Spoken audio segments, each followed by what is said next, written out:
Hello all, and welcome to the Legend of Podcast Trails Through Trails, a deep dive into an even deeper series, one chapter at a time. I'm your host, Lex, and I use she, her pronouns. And I'm Matt, and I use he, him pronouns. And he's also a host. And this week we'll be covering the second half of Chapter 1 of the first chapter of Trails in the Sky. I can't believe you read me for my inability to get our intro right. We've only done it several times now. How could I possibly know it? Yes, it is time to talk about Trails. While I just spiral in my shame hole of not knowing how to say the intro. Hi, Lex. How are you? I'm pretty good. For those listening, if you get some weird energy from this, we've just recorded the first half of Chapter 1, and we decided to keep going, but it's almost 11 p.m. here for me. Matt's in Australia, so it's... Is it noon yet for you, or is it still morning? It's about 2 p.m. right now. Oh, wow. And I'm realizing that I haven't eaten today, so that might contribute to my energy. But hello, there's more important things than eating. We've got Trails. Yeah, we can't eat because Trails is cooking.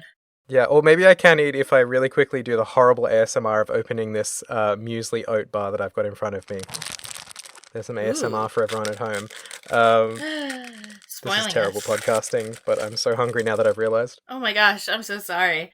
I did have like a cracker when I was downstairs. Because I also had a glass of wine, so I was like, I should eat a cracker.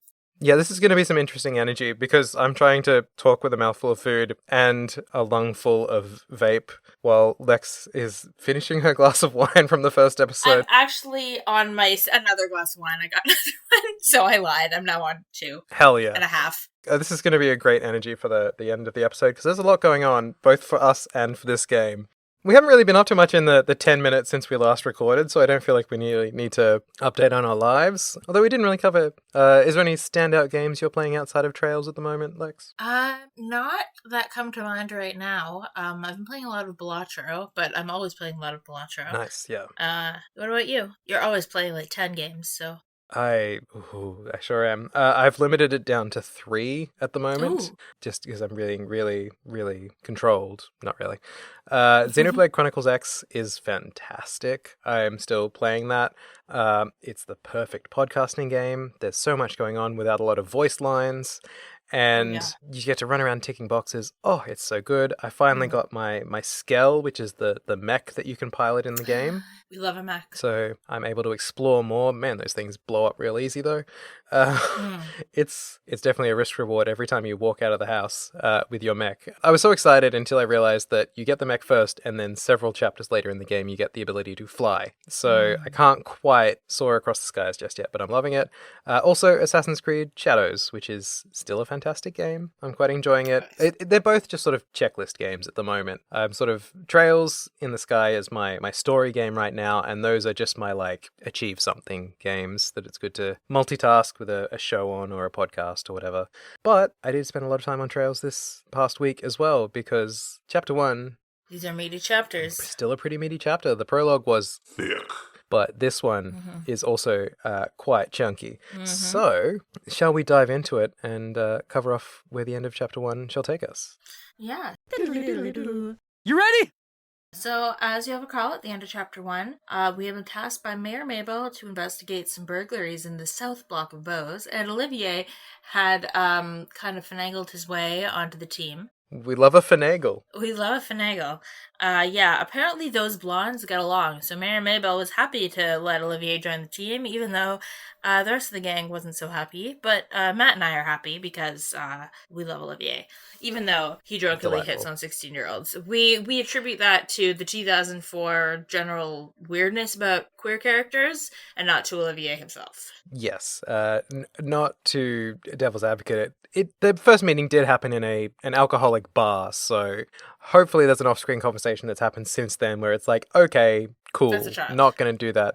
I, the 25-year-old, am not going to continue hitting on the 16-year-old, other than as a joke, probably. Yeah, fingers crossed. So, my first note here is Olivier has smart thoughts, and I didn't elaborate on that, which is really funny. The context isn't the context of the investigation. We go down, and we're poking around to see what's happened. And if you go into any of the houses, you can't talk to anybody in the houses because... Because the cops are interrogating everybody. Yeah, and actually, one thing that I've remembered going through this chapter was that they don't have police in Liberl, they just have the army and the bracers. Which, I mean, I guess there's no Yeah. pretending that the police aren't the army, so I guess there's less, they're not pretending they're not a militarized force, so I guess that's good. It's just the army does police stuff. Obviously, there's a lot of issues with police, but just having the army do the police's job doesn't seem like the best solution either. It doesn't seem great, but at the same time, we're in a time of peace, and it's, for what we've seen so far, the majority of the army's job is just guarding gates, really. True. So they're just managing civil disobedience and gating. That's about it. But they get guns. So they get to point guns at people, though. They That's get not big old great. guns. Usually you have to be bisexual to get a gun in the world Yeah. of Erebonia, but... Maybe you have to be bisexual to enter the army. Oh, wouldn't that be something? Yeah, I did like that when you're running around town. Obviously, if you talk to the army people in all the houses, they're like, hey, we're just conducting an investigation. They're like, fuck Check off. back in later. I did really like that if you go around them and try and talk to the actual town Yeah. people, NPCs, it immediately just comes back with the army person saying like, hey, we're in the Fuck middle of off. something. Just a nice little You touch. can't talk to the civilians. Because I'm learning my lesson. I'm trying to talk to everybody, and they won't let me, Mhm. and that is oppression. So Mhm. we have to go do what we have to go do, which is to investigate the two shops that have been robbed. Yeah, you also can't leave the South Block at this point. If you try to leave, whether to Oh, go I into the didn't North realize. Block or whether you try to go to the North Block or try to go into the new Ansel path, the path south of town, Cheryl will just be like, hey, let's not leave yet. We have shit to do here. And you'll turn around and go back into the town. So we go to the Orbital shop, and they've been robbed. They don't like it. I went in from the upstairs because I had last checked the residential house right behind the factory. So I walked straight into Niall and Dorothy on the upstairs floor in the showroom or museum that we talked about last episode, where they were showing off all the Orbital products. But everything's gone. It's a bunch of empty tables. Which now it makes sense why they made all of this, because I feel like it's nice that it's a reward, because you don't have to go up here in the first part of the chapter. Like, you can just never go upstairs, so you wouldn't notice that there's a difference. But if you do go up, if you do explore, it rewards you because you can see the difference. Like, you can see that all the shit's gone. Which I just like when there's those little touches. Yeah, it's interesting because when I first walked in, all of it was custom sprites, the vacuum cleaner and other sort of appliances being advertised in there. But it's just kind of the color grading of a lot of it, it just kind of blends together. So I just sort of saw a bunch of stuff. And it was only sort of like properly stopping and it's like, oh, okay, so that's a vacuum cleaner and this is a hair dryer or whatever, that I picked them out. But when you walk in and see the empty tables, it's very stark and sort of jumps out at you immediately. So even if you're glazing over it a little bit, you will definitely notice the difference. Yeah. And Dorothy is at it as usual, just like giving drama as she takes photos of inanimate objects. So she's like, She's so yes, serve crime scene. Slay Queen. But yeah, we go downstairs to talk to the shopkeeper of the Orbital factory, which is also the time when I noted that Olivier's default profile picture is extremely flirty. Yes. Just seeing him at like a neutral pose, he's still just like come hithering pretty hard, which I appreciated. But the important thing is the robbery that we're investigating, of course. Basically, I think we don't get that much info about it from the shopkeeper. But what's good is that after we've talked to the shopkeeper and looked around and got to the second floor, we talked to the girl who works there, who she's basically, her whole deal, right, is that, like, I just want to work on my mechanical trinket things. I don't want to deal with people, but at this job I can do that, which is great. Happy for her. Anyway, once we've talked to them and we've tried to talk to a person in a house and been rebuffed, then the army clears out. Well, they don't clear it right away. Somebody else comes along, and it's Alan Richard, who we heard about last chapter with a very boring name. And he's blonde. We've got lots of blondes this chapter. Yep. So we know he should get on with Olivier, with his unnamed aide with the pink bob. Yeah. And he's immediately, in charge, calm, cool, collected. Comes off as the voice of reason here, right? He's immediately like, everyone stop fucking poking your guns at people. Stop menacing civilians. And also stop trying to get in the way of the Bracer Guild from doing their job, because they're good work. Like, he's so rational and reasonable that you're like, either he's gonna be our best friend or our worst enemy, right? Like, it's like, nobody in the military has been this, like, competent seeming so far. Yeah, I'd sort of made a note at this point that the army, sort of the overall impression I was getting from their investigation, they're a little bit sleazy in how they're sort Mm-hmm. of debuffing us from doing our investigation, while at the same Yeah. time being kind of a little like over the top. They're in every house, like Yeah. just kind of like maintaining a presence. They're in the street. It's a real crazy level of lockdown. Like robbery's bad for sure, but Yeah. it seems like But a these lot. people are the victims. They're not the criminals. It's like you're punishing these people for their street getting robbed. Which is why the kernel of PR needs to show up and kind of Mm-hmm. smooth things over a little bit. See, like, hey, we have a public presence and we maybe need to present ourselves a little better. Yeah, so he tells everyone to calm the fuck down and shape up, and that now that they've conducted their investigation, they should get out of Dodge and go and do some searching slash, coordinating information. And he also tells us, don't hesitate to contact me. And my notes say, bitch, how? You didn't give me your contact info. And I stand by that. Yeah, he doesn't give you a card. He's like, you can contact me anytime. And it's like, except I can't because I don't fucking know how. Where are you? Who are Who you? are Is this person your contact point? She doesn't get named at this point, but she does have a portrait, Miss Pink She Bob. does a portrait. We know that she's important. She is serving. What she's not serving is contact information. No. We can talk to John Smith or whatever his name is. It immediately falls out of my head every time. Alan Richard. Anytime we want, if we can figure out how to solve his We can Sphinx find Riddles him. 3. Where's Waldo? Doesn't even say where he's stationed. Like, No, he doesn't. does he He's have just an like, office? and he's the head of the intelligence division, which I assume you're not as easy to find on purpose because you're like dealing with spycraft matters shit. Like, I get it if you're not easy to, I would understand not being easy to contact, except that you tell me to contact him anytime. Exactly. It's mixed messages, guy. Not good from PR. But No, but he rallies the troops to leave, and now we can talk to the civilians. yes, we have the ability to move about the city freely and talk to other people in the city. So I did a lap around, and not a lot of people have much to say beyond, like, that sucked and getting robbed sucks. But you find this lady, Cecile. And Yes. Cecile's husband is gone and she's mad about it. And Shara, I think, is the one who's like, oh, is he out of the bar? And she's like, no, I can cope with that. He's off fucking fishing. He just, like, gets lost in his fishing and doesn't come home for days at a time. And she's mad because, like, there's a few people make comments like, this is why you need to have a man around the house. Because there's a few, like, single ladies whose husbands are either non-existent or are away at working. And they're all like, if only there was a man to hold down the fort. And I'm like, I'm not sure a civilian man would do great against armed robbers either. Like, I'm not sure Probably what... not.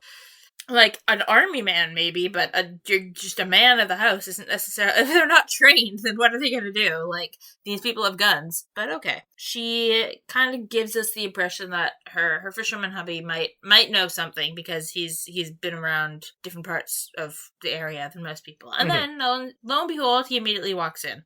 And you get that, very classic little comedy routine bit of the, like, old lady nagging her husband, that kind of thing. You're back home, you old... She calls him like a senile old bum or something. Yeah. And he's like, oh, what happened? Why are you mad at me? And it's like, because I got robbed. Which, I'll give her some slack. She's probably traumatized.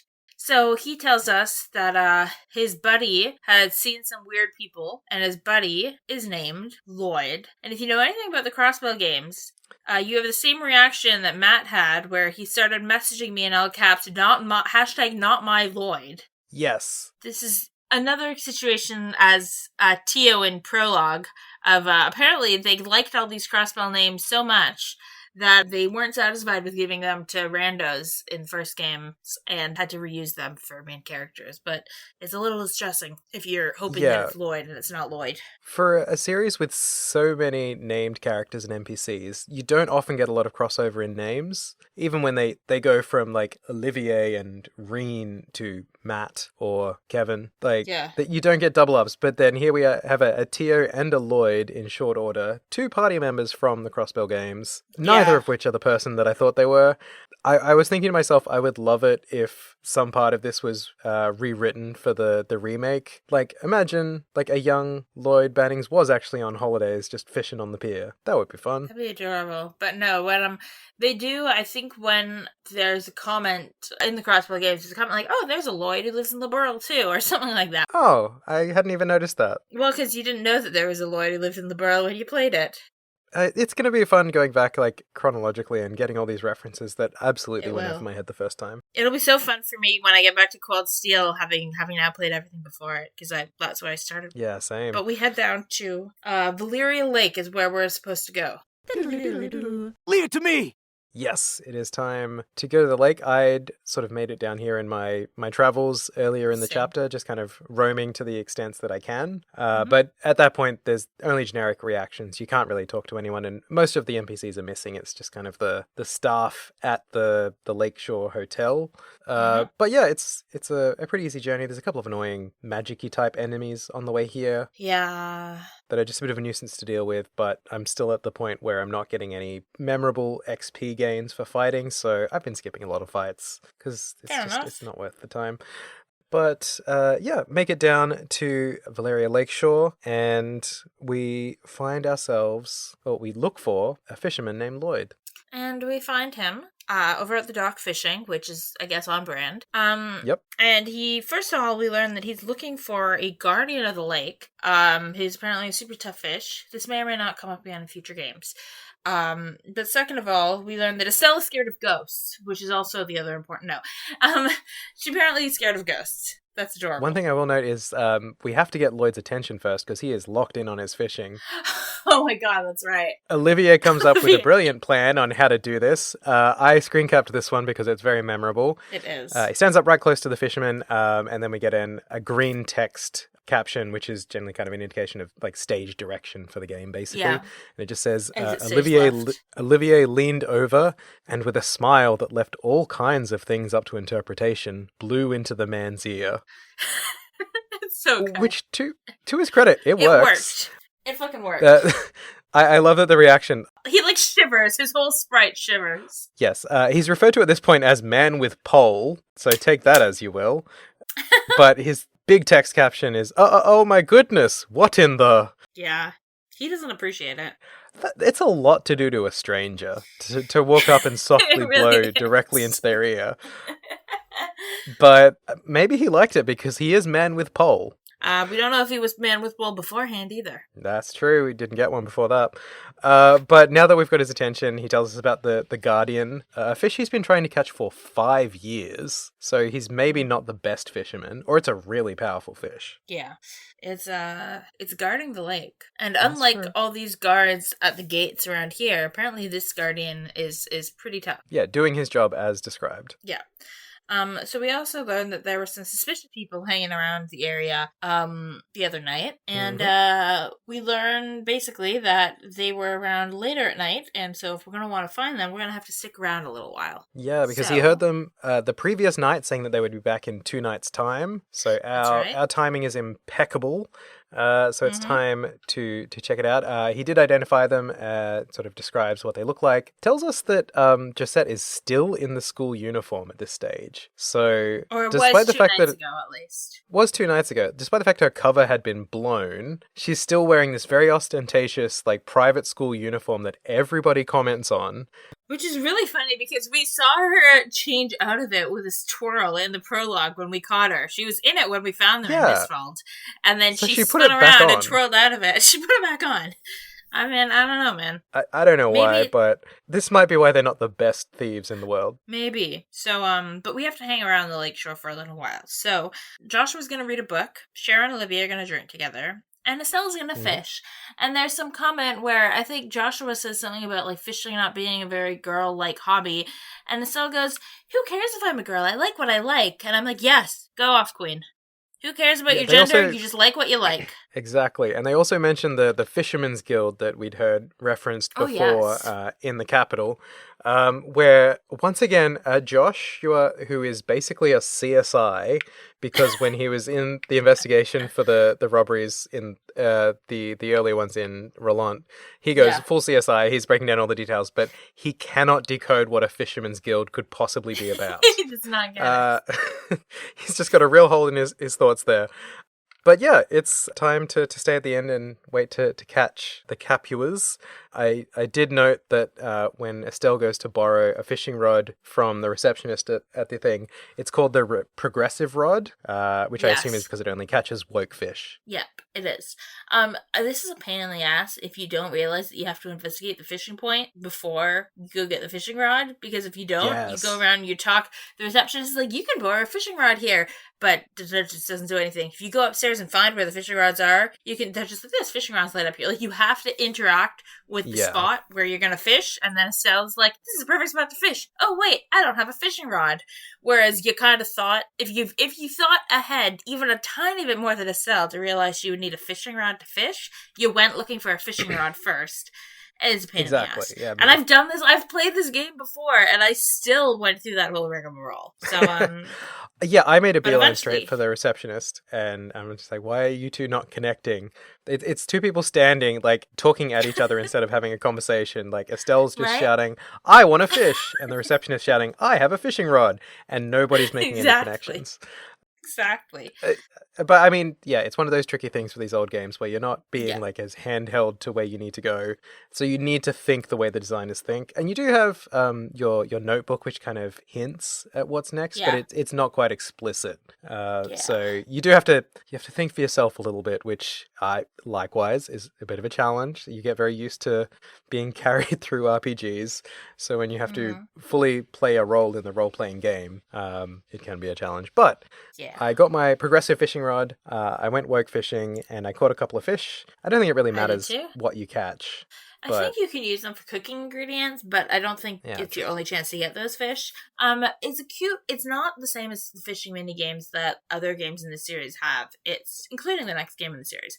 This one, it's you basically decide. Estelle's like, which direction should I fish in? And you choose from 3 options and that kind of thing. And just depending on the choices that you make, it's out of multiple choices. That depends. That makes what fish you're gonna get. And like it's not random. Like there is, depending on which combination you choose, you'll get a certain fish. But it is cute, even if it's not a full-on mini game. It's a cute little fishing segment, and then you can kind of quit when you want. So it's almost like a little choose your own adventure, because it's you have the branching path. You choose which direction and then which lure you're going to use, either a lure, a bait, or just like raw dog it basically. Oh, a fly, that's right. Which I love the idea of Estelle's just like, I should use a fly, and just like snatching one out of the air. I think a fly is the name of a specific type of thing for fishing. Like, I think it's a specific type of equipment. I like the idea that she's just catching flies out of the sky. Yeah, I like that. She's just like got her chopsticks off to the side, like snacking on whatever she got from the restaurant. She's like, and there we go. I fully glossed over the thought of fly fishing. So anyway, it's after we've done some fishing, she's like, all right, I'm done. I'm going to go find Joshua. Well, first, if you go into the restaurant, you can find Shira and Olivier and check up on their progress. Yes. Yeah, I checked them out a little bit later, but yes, it's good to know that this is how quickly that things turned around for them. Olivier is not quite ship-faced, but he's getting there. And Shira is peer pressuring Olivier to keep drinking. She sure is. So you just check in. You can tell that they've been drinking, and they're going to keep drinking. It's not wise, necessarily, but it's going to happen. Estelle goes up to find Joshua, and you find Joshua playing the harmonica. And you get a scene of, like, Lloyd is out in his boat, and he hears the harmonica. Shira and Olivier, who are in the hotel, hear the harmonica. I'm like, how is this the loudest harmonica ever? Like, how can everyone from miles around hear this harmonica? I did like this, because, you walk out, and initially Joshua's just sort of standing dramatically on the pier, having a good old think, and Estelle sort of shows up and says, you're hiding your feelings. Stop it. In a very direct way. And then that's kind of resolved at that point. She's like, stop hiding your feelings. Now play me a harmonica song. Yes. And he plays the Whereabouts of Light again. The same song as the beginning. Yeah. Immediately hops up onto one of the posts of the pier. And she's like, so cute. I'm sat, I'm ready, play for me now. And he plays the Whereabouts of Light again. He has some sort of like amp attached to his harmonica, apparently. He must. Because it's across the lake inside the building. Everyone's just listening, which tells me that anytime he plays a harmonica, he's a nuisance. This is probably why the family lives so far out of town in Rollant, because everyone's just like, man, like when your teen child starts learning to play the drums in high school. Or the little kid playing the violin. Oh, I was a clarinet kid, so yeah. Me too. But you've met the kid who's just learning to play the violin, and it's just like, a dying cat screaming. Oh god, yeah. Just hearing like failed attempts at Mary Had a Little Lamb over and over again. God, yeah. That's Joshua, and that's why the family lives so far out of town. Hey, that's why they're safe out on a road and the monsters come into town, because he keeps them away with the harmonica. It is a very pretty song, but boy, it's loud. Clearly. The volume in the game isn't higher than the volume of, like, other things in the game, but you can tell, based on how everyone can hear it for miles and miles, that it's the loudest shit you've ever heard in your life. I love the tune, though. Just the little dip at the end.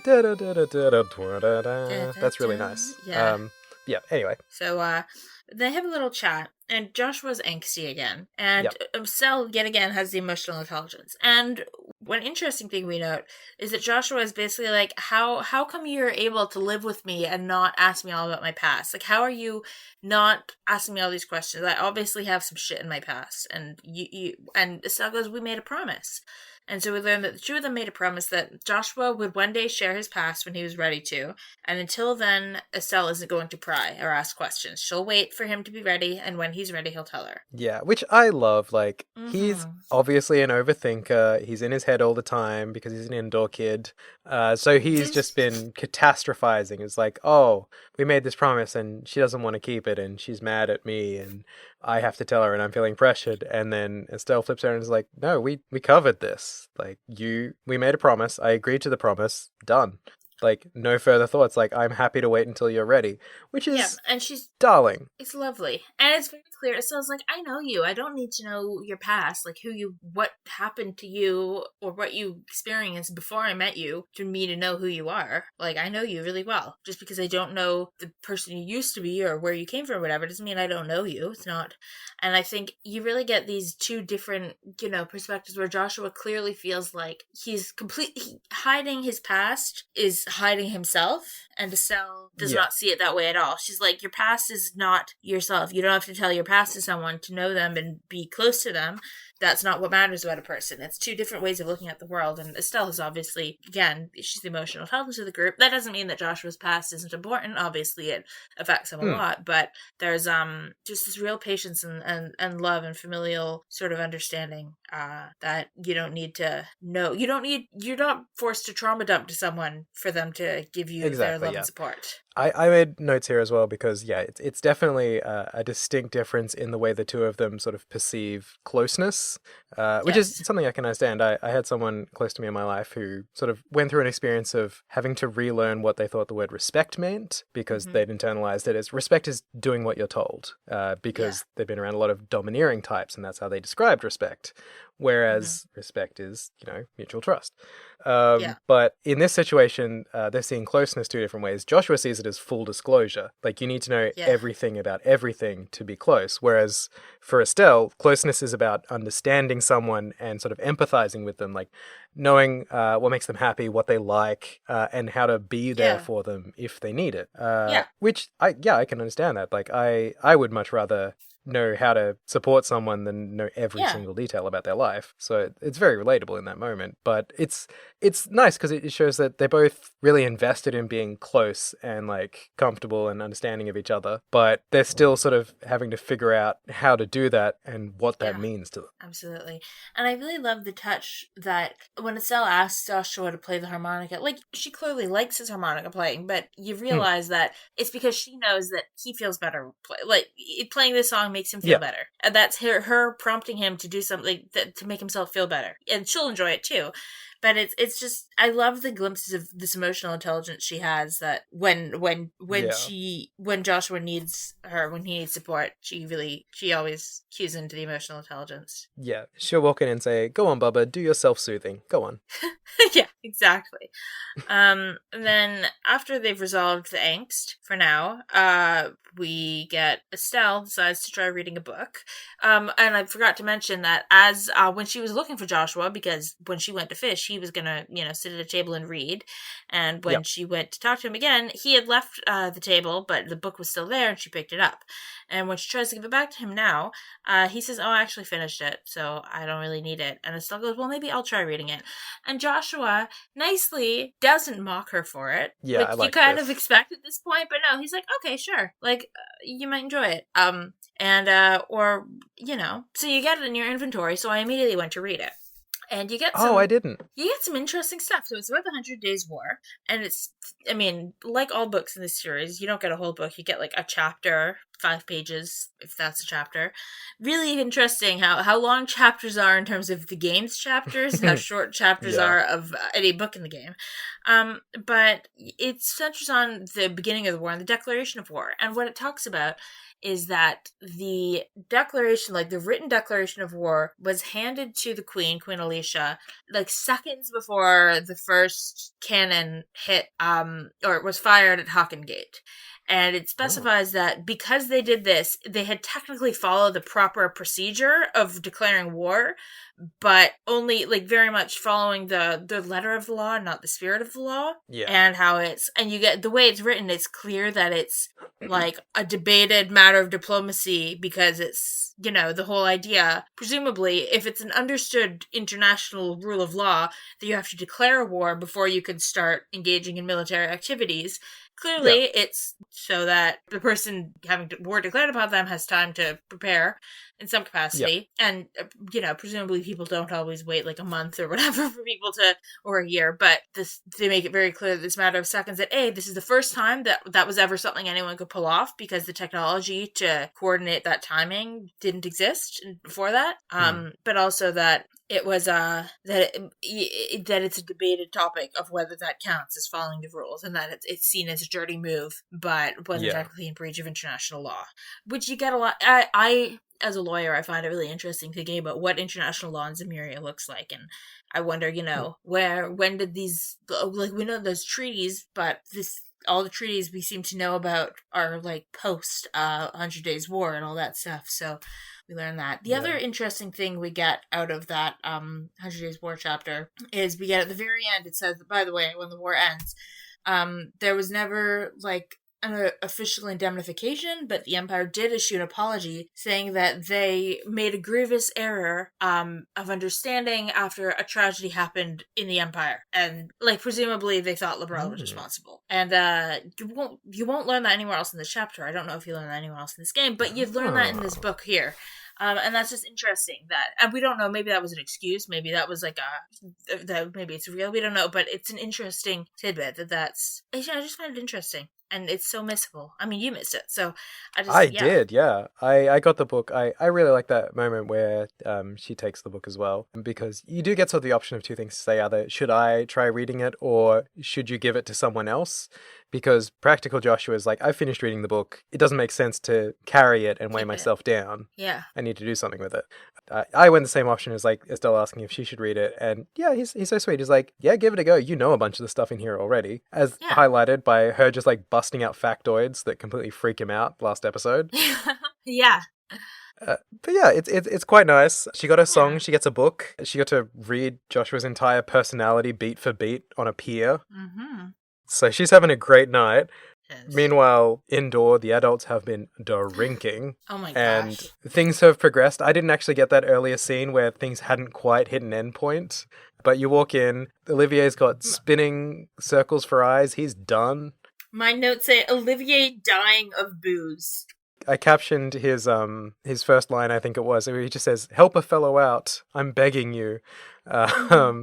And Shara's just like, have another drink. There are wine bottles all over the table and all around the table. Oh my god, they're everywhere. It's like Cassius's house. I count at least 5 full wine bottles. My god. And Shara's still got a full glass sitting in front of her. She immediately asks, Olivier's is empty, he's done. Estelle and Joshua are impressed he's still awake. They're like, Olivier is like, help me, and they're like, wow, you're still awake. You know, I've reconsidered my opinion of you, Olivier. This is obviously a go-to move for Scheherazade. Just like drinking people under the table for sport. She tries to get the kids to have a drink. They say, no thank you, we are children. But I do love her little drunk portrait photo. She has such like a sus look on her face. It's kind of heavy-lidded, like staring down little red over her cheeks. brow. kind of the Like, Kubrick stare a little bit, reddened cheeks. She's having a great time, but it's just like, maybe you're not the role model as much. no, Jera, maybe not. you got us here, but we're going to be taking care of you before long. Yeah. But we sacrifice Olivier to the wolves being Cher's bottomless stomach. And we Yep. get a really cute little animation of his empty glass refills. You get to see that. And it's not like a Yeah. complicated animation, but it's a cute little touch. I also noted, I talked to the chef, and he notes that he's going to have to order a whole other shipment of wine because the two of them have drank all the wine in the entire restaurant. I did get that line. He said that the two of them really drank a lot, but I didn't make the connection because I think I listened to it a little before having the conversation with Shara and Olivier. So I thought he was talking about the mother-daughter that were at the same table earlier in the chapter. No, I figured I talked to them immediately before talking to Shara and Olivier, and because I'd already had that conversation of them halfway towards this endpoint. Right, okay. I hadn't made that connection, but damn, Shara's just a nuisance wherever she goes. Yeah. She's revitalizing the economy, but she's depleting alcohol stores everywhere. Olivier, the last drink, it seems to do him in, because next thing we see, he's passed out. I love the little custom sprite of him passed out on the bed. He's just kind of so cute. Splayed his legs out. crooked, He's got one hand on his chest, one hand out, just reaching for the next drink, I assume. But he's got the full head spins. He's not going anywhere. No, and Shara, turns out that she got him drunk on purpose because the civilian, and she wanted to keep him out of danger, out of going into this confrontation with the Sky Bandit, so she got him drunk on purpose, to which I think, did they not have alcohol poisoning in Zemuria? You kept him out of one danger, but there's a whole other danger you might have, Yeah, barring any bottles that might have already been cleared away at this point, that's at least 2.5 bottles of wine each that they've drunk. His is enough to put him out to pasture. Hers isn't enough to stop her from going to her job. She's just yep, I'm good. This is the correct amount of drunk to be. Shara does, it sounds, based on the kids' reactions to the fact that Olivia is even still awake, Shara clearly is just has an alcohol tolerance unlike anyone else. And she does make a comment at one point. She's like, well, when I grew up in the circus, I, was constantly drinking things with scorpion venom in them and stuff. So I guess I just am immune. So it's, sure. I guess, okay. That's a worrying statement, Sherazade. All of us here love you, and we care for you, and we need to do something about this. We really do. It's a problem. But so we leave Olivier in this bed, and we head off to go and find some Sky Bandits. And we spy on them, and for a second, they're like, oh, we need to get close to them you have to go and find a good vantage point to spy on them from. When you get to the upper balcony, then you spot them, and you need to get close. And they say, Joshua or Estelle is like, oh, we need to get close enough, as close as we can without them spotting us. And for a second, you're like, oh god, do I have to do some weird stealth minigame? But no, you just walk closer. Yeah, you take a few steps and then the game cuts to the next cutscene, where they're barely hiding themselves as well. Yeah, they really aren't. They're standing directly under a lamplight, I believe. Yeah. They're doing a very bad job. Yeah. I guess they're bracers, not spies. But the Capuas don't notice. They're meeting people who apparently scare them. It's Josette and Kyle, and they comment that they're kind of scared of whoever they're meeting. These extremely punctual people. Yeah. They mentioned Don, who at first I thought was the Don, but that's actually his name, same. Don, Donald. And apparently Don is the boss, and I think their older brother has been acting weirdly. Josette is like, isn't this all going a bit far? I don't like this. And Kyle's like, deep down, or he goes, you'll always be just a girl. Deep down, you're not cut out to run with a bad crowd. Which is such a weird comment. And she thinks it's weird, but then he's like, no, it's a compliment. And I'm like, it's just a girl. Okay. I literally stopped to make a note saying, being a girl means she can't be bad, and then press the prompt to get to the next screen. Then he's like, it's a compliment. I'm like, I don't know that it is, Kyle. No. I had such high hopes for you. You also learn that apparently she does all the quote unquote girl tasks, laundry and cooking, because she's like, well, no, you need me. Where would you be if I didn't do all your laundry and cook for you? And I'm like, okay, great. So she gets to be a Sky Bandit, but she's still... Yeah, do you want to go back to wearing your underpants inside out? Yeah, girls can be Sky Bandits, but they have to do the girl tasks, It's like Smurfette, right? You gotta be the girl. You gotta have to do the domestic tasks. Men can't do laundry. You, a man, have never worn a clean piece of clothing in your life. You don't know how to do laundry. You don't know how to feed yourself. Like, you can't cope. Yeah, once you've turned your underwear inside out and back to front, what are you going to do next, huh? You don't know. Exactly. So you need me, a woman. You'll just never get out of your house.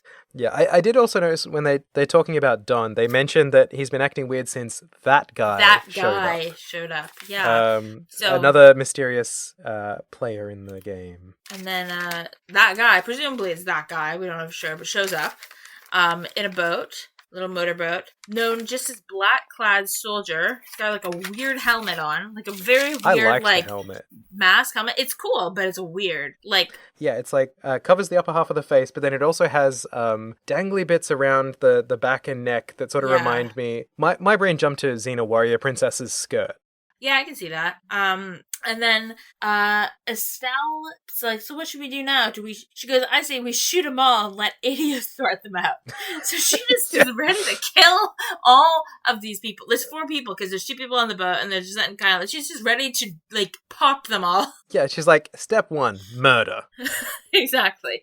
Josh was acting weird. He's like spaced out, and then he goes, "No, my mind's just playing tricks on me." But he doesn't follow up on that. And then anyway, the motorboat people leave, and Gisette and Kyle head up the road. Or are gonna head up the road. They don't head up yet, but we now know what's gonna happen. They're gonna go back to their airship, and so we're gonna go to the airship ahead of time. And we find it parked outside the Emerald Tower. And we're looking up and we're like, what should we do? How are we going to do this? Do we take them all out? And somebody goes, I have a better idea. And lo and behold, it's Olivier. It is Olivier. He's followed us once again. He's taken a hydrolyte. He's recovered. Oh, sorry. I wrote down exactly what he said. He said, I puked my guts up and dumped a bucket of cold water over my head so I can join you. That's it.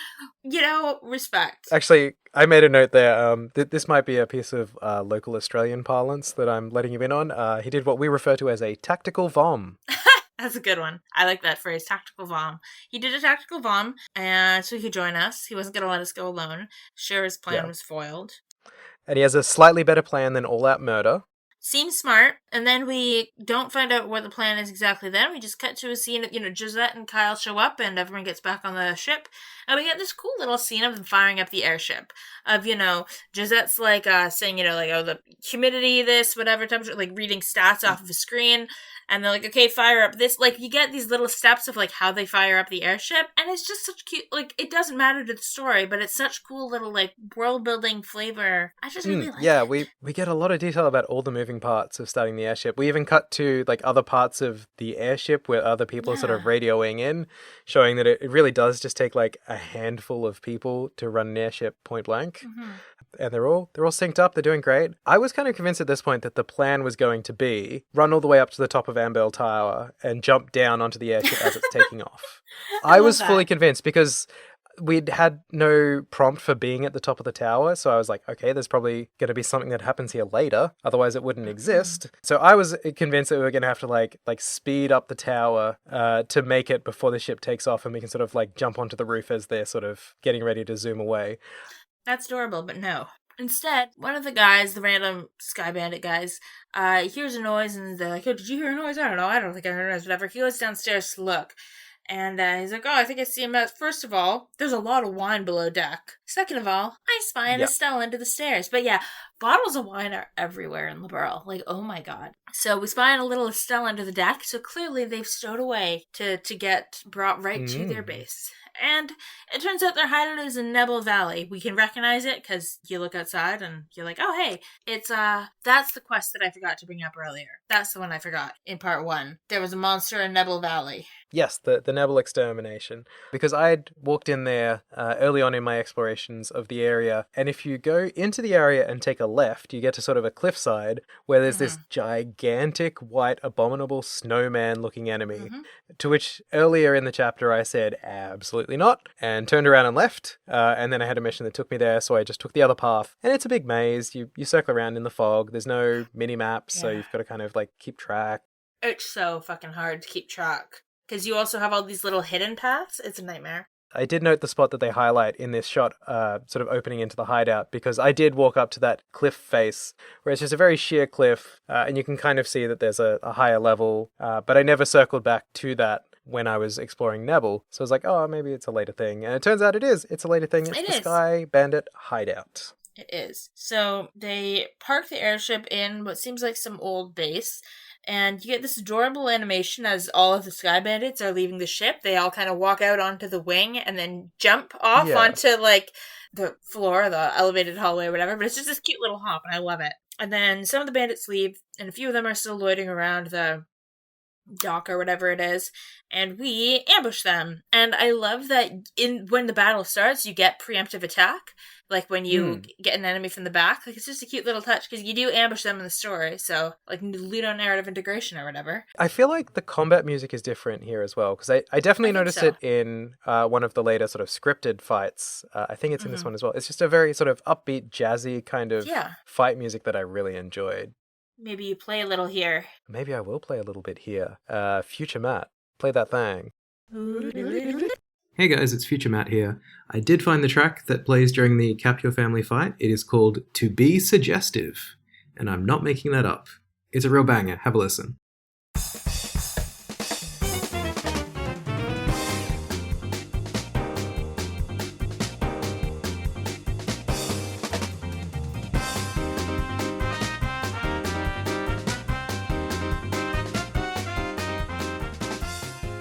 And then it's not a very hard fight, this first little one, and which partially gives the preemptive attack.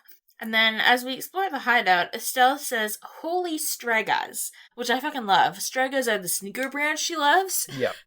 So that's great. I also found a pair of Strega R's in this dungeon. Yes. Sort of running around the hideout. And both here and earlier when you first encounter, I think it's Strega J's in the store. Maybe. But they were very expensive. I could afford one pair, and they, of course, went on Estelle. And then she kept those until now when we got a new pair, and I handed those to her, and then I think Joshua got her leftovers. Excellent.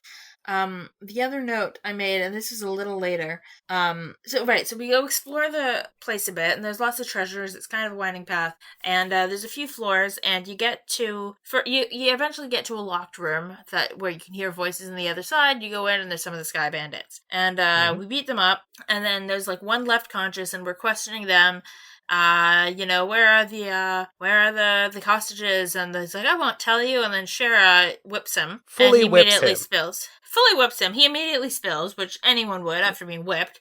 That they're downstairs. Yeah, like, change her bracer title from Silver Streak to Geneva Violation, because she is attacking prisoners. It's not okay, Shara. Your solution to everything is whip. Like, it is. That's better than Estelle leading with murder, but it's still not great. But then it might be worth it, because we get this great little exchange with her and Olivier, where Olivier goes, any masochist would be thrilled to make your acquaintance, Shara. And Shara goes, and my whip would be thrilled to make yours. And Olivier gives a little stir and goes, maybe some other time. And I'm like, oh, okay. They're on the same wavelength here. They're gonna get up to some shit later on behind closed doors. Yeah, like they went on a date to drink themselves under the table. He's sober, or at least as sober you can be. Yeah, and now they're both into the same. They both share some kinks. Because he's not saying, oh, maybe some other time in a, like, scared way. He's flirting back. So, the other thing I note is that there's a monster in this area called the Mad Tree, and it's fucking horrifying.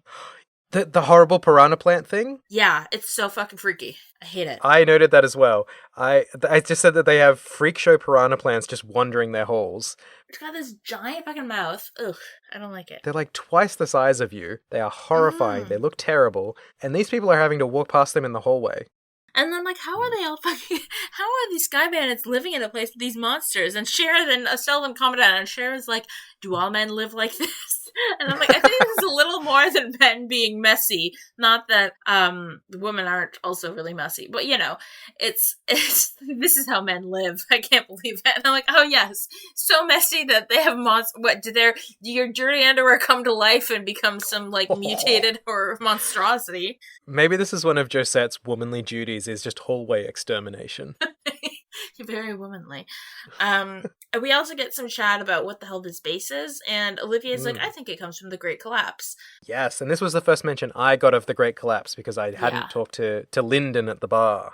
Yeah, and we get a little talk about basically the same stuff we learned about from Lyndon, that, 1,200 years ago, there was a big calamity, And there's lots of old structures and ruins from it, and Olivier gets the impression that this is from then. I don't know why Olivier is an expert in ancient archaeology enough to tell that this isn't from, like, the Dark Ages, which were 300-ish years ago, which nobody would know except sickos like me. But why he could tell this has got to be ancient Samaria or, post-calamity, whatever. That's weird. We also, as we're walking around, I found an orbital vacuum, and underneath it there was a black notebook that was, like, stuffed into the vacuum. I did find that as well. And it's just full of nonsensical...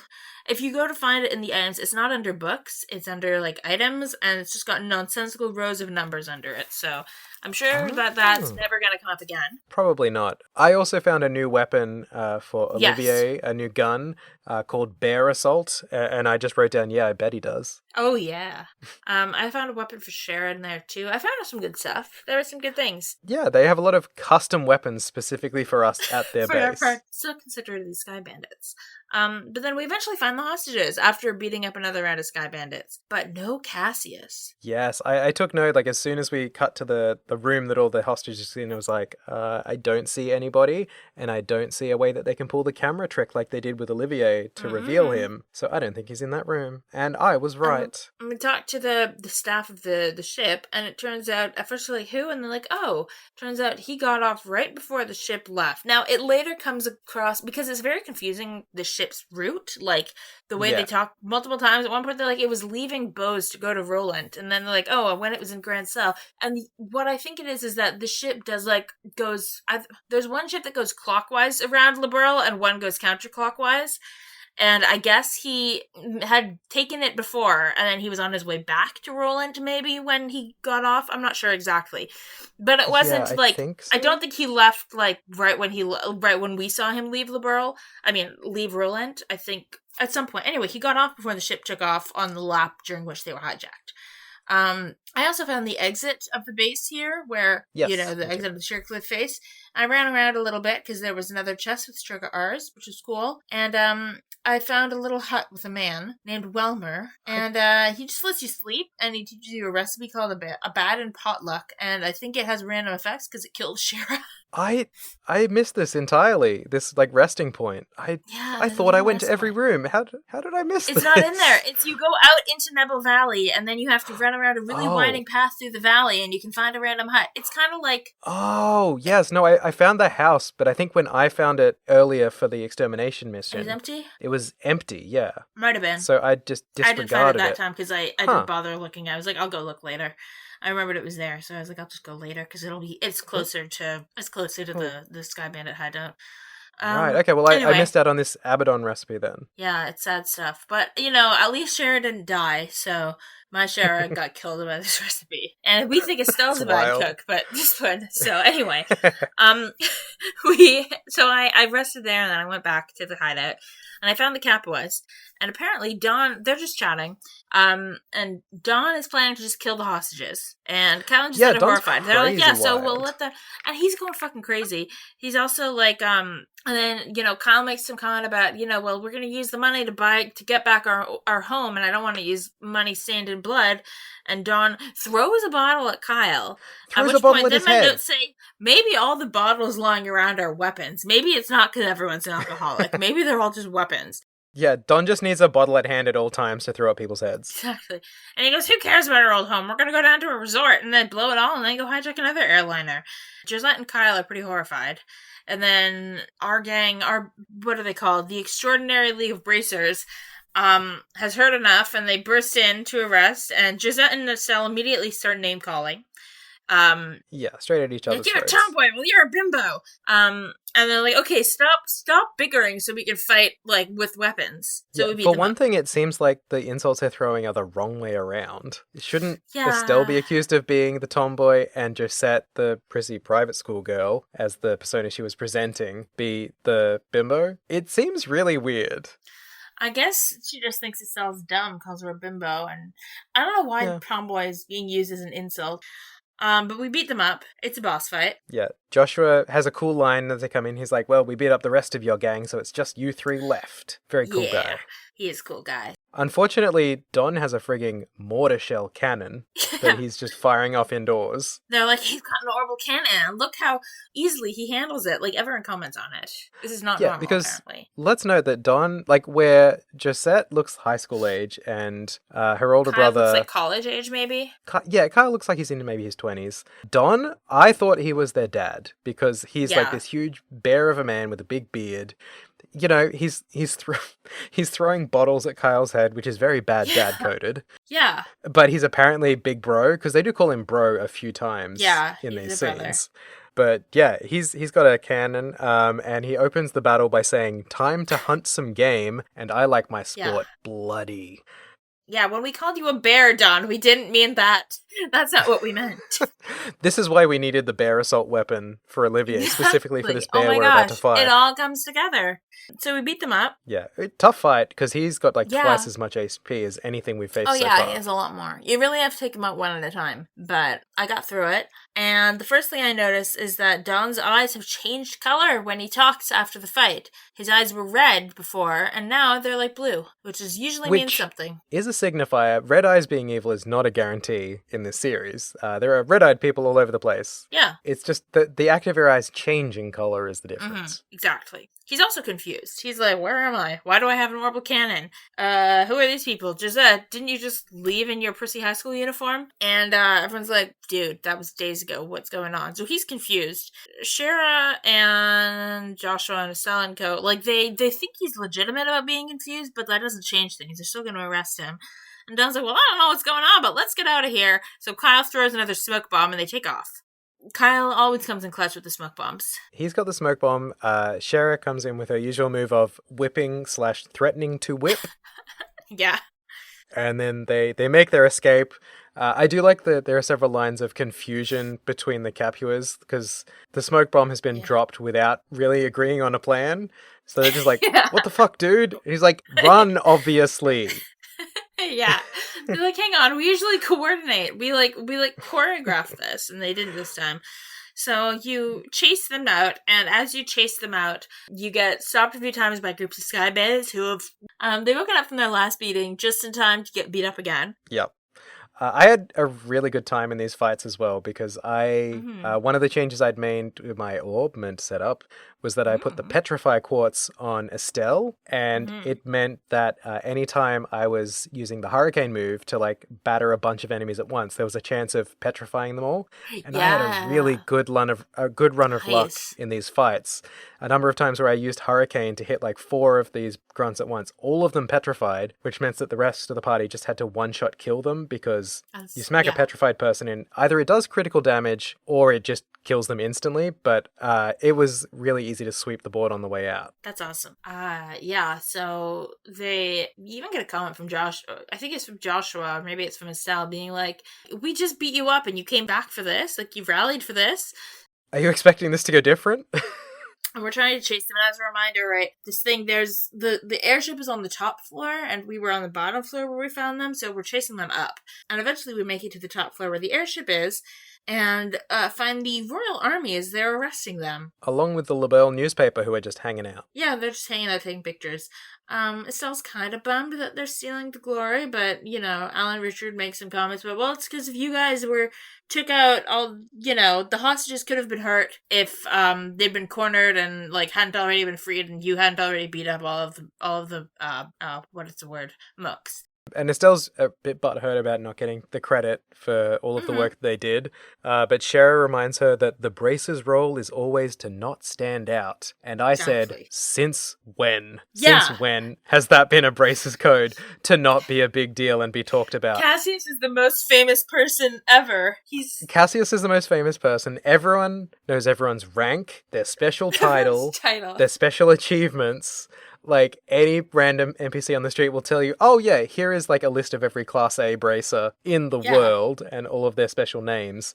But Shara's just like, hey, it's okay. We don't do this for the fame? ? You might not do it for the fame, but you sure don't avoid it.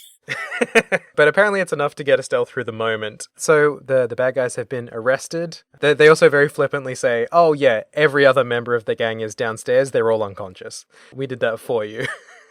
Yeah, it's great. We did beat them all up twice. But, Yeah. they rallied really fast the first time, so maybe they might rally again. They've all been arrested, and Niall is like, I'd love to interview you kids, but first I have to go and try to get, with Alan Richard, because he's the bigger deal. So we don't get interviewed. It's a little bit of a dig from Niall as well, to just be like, I need to go talk to the important person, bye. Yeah, but he's clearly like, you guys are more interesting than you were last time we met. Yeah. You're still not. I still don't know that you're the hero in this JRPG. So we end up back at the guild after everything's kind of been sorted, and we find out that Cassius. We're just lamenting the fact that if Cassius was going off the grid, it's one thing that he didn't tell the guild, but usually he would get in touch with his family. When lo and behold, it turns out that he scribbled off a letter left on the airship right before he got off the airship. So he just didn't know that it was going to get hijacked, but he did send us a letter, which is nice. Apparently trouble came up. Don't expect him back until after the Queen's birthday. And Shira goes, so it's 2 or 3 months off. And is this a national holiday? She's like, it's 2 or 3 months away. I'm like, wouldn't you know if it was 2 months or 3 months away? I would believe it because like the Queen's birthday is a public holiday here in Australia. Also, yeah, it is here too, but like weirdly, for us it's also offset in some states because they have a different public holiday that's on the Queen's birthday, so they just move it to a different month. So if Laberle is anything like Australia, I can understand them knowing it's kind of in the middle of the year, I think. Yeah, fair enough. I was thinking more like it's clearly like a big ass deal there. Like everyone is like coordinating their gifts. It's going to be like a huge festivity, and I assume bracers are going to be like on security. I'm like, don't know, but I guess it is true that I don't always. It was kind of funny. Estelle also there's also a box that was left with this letter from Cassius, and Estelle gets to open a box this time. Last time she was foiled when the sewers she couldn't open it, but this time she gets to. It's addressed to give this to Professor R, and it's signed K, just the letter K. So we don't know who these people are, but it's a black orbment. But it has no holes for it has no slots for like quartz. So Olivier says maybe it's an artifact, and a capital A artifact. It has the energy of a capital A at the very least.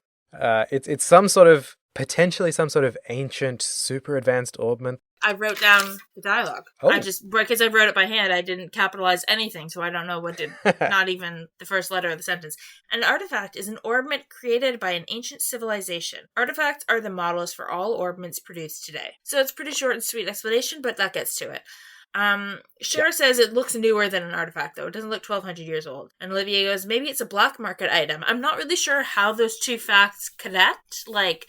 I'm not really sure why a black market item would explain why it doesn't look 1,200 years old. Anyway, but that's not really what's important right now. What is important is in the note from Cassius and Estelle, he basically says, you guys can decide whether you want to keep working away in Roland or want to pursue becoming senior bracers. It's up to you guys to decide what you want to do. And Joshua suggests that he and Estelle continue their journey. They've already got 2 recommendation letters, because forgot to mention, because we, saved the world or whatever, we got a recommendation letter from this branch. And Joshua says, we've got 2 out of 5. Why don't we keep going? Why don't we continue our journey, go to the other towns, see, and maybe we'll learn something on the way about who these people are, what to do with the orbment, any of that. And Estelle goes, you're a genius. And that's a quote. That is a direct quote. It's a sound plan. I mean, we know that the Bracers Guild branches are one of the few places that have landline phones. So Ina can always call in with any updates. And they're run by spies, so the information's fresh. But they're pretty much just going to continue the way they were going. It's not really much of a revelation, because that's kind of what they were already doing. I mean, it's great news for us, because we know the video game continues now. That is good. I was really worried that it was just going to stop because I'd made the wrong choice somewhere. But yeah, it's interesting. We've got this fascinating black orbment. We've got some letters for names. I have some half-baked guesses based on future knowledge of the series. Yeah. So we'll keep that commensurate with where we are at in the story. I did enjoy that Olivier was the demon on Estelle's shoulder about opening the box in the first place. I loved it. They're just like, it's a box, but it's addressed to Dad. We probably shouldn't. And then Olivier's just like, open it, open it, open it, open it, open it, open it, open it. It's going to be fun. Open it. Yeah.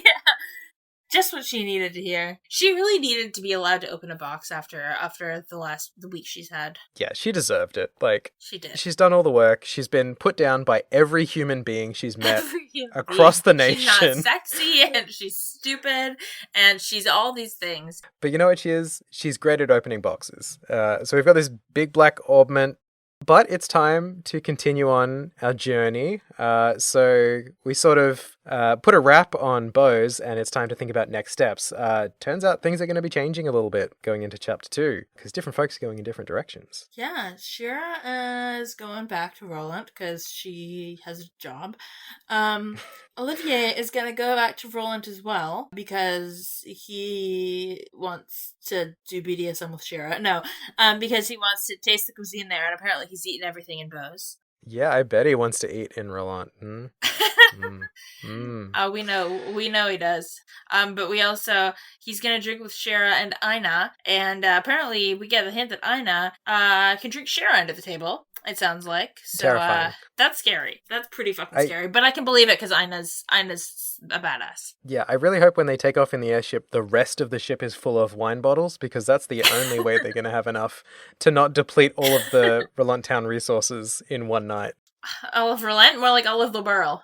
But for us, it's onward to our next destination. Mm-hmm. Do we get it disclosed at this point, or I can't remember? I think we're headed to Ruan, Ruan. Okay, yeah. I know that. I don't know if it's disclosed. I think it is, though. That's also the next one in this counterclockwise tour of the borough we're doing, going to Ruan. And you do have, if you go into your books tab of your items, there's a map of the whole kingdom that you can look at, which is a nice touch. Right. I think that must be the one that I found on the shortcut by accident after I'd spent all that time trying to map out the region myself. We're good to go! And then what we're going to do, because we're cutting up these chapters because they're fucking huge, we're going to cut the next one up as well. It's the plan. And so we're going to the point until you're going to go to an academy, excuse me. And once you get to the academy, like everywhere, you walk in and you get like some, camera panning around, whatever, little talk. But once you get control again after getting to the school, that's when we're going to save and call it for that segment. But for now, that is a wrap on Chapter 1 of Trails in the Sky, first chapter, Disappearance of the Lind. But that's the end of the Disappearance of the Lind. We undisappeared it, so we can move on to Ruin. And we will be doing that next week. Yeah. But for now, thank you so much for joining us for another episode of Trails Through Trails. If you'd like, you can find us on the Audible Net at trailspod.online, at trailspod on Blue Sky, Instagram, and X the Everything app, formerly known as Twitter. Or you can send us an email at trailsthroughtrails@gmail.com with any questions, comments, corrections, or compliments, especially that last one, please. Mm-hmm. Please. As Lex said, next episode we'll be discussing Chapter 2 up until the point you arrive at a certain academy and get your little intro video. But for now, I've been your host, Matt. And I've been your other host, Lex. And we'll see you next time on the trail. Bye. Bye.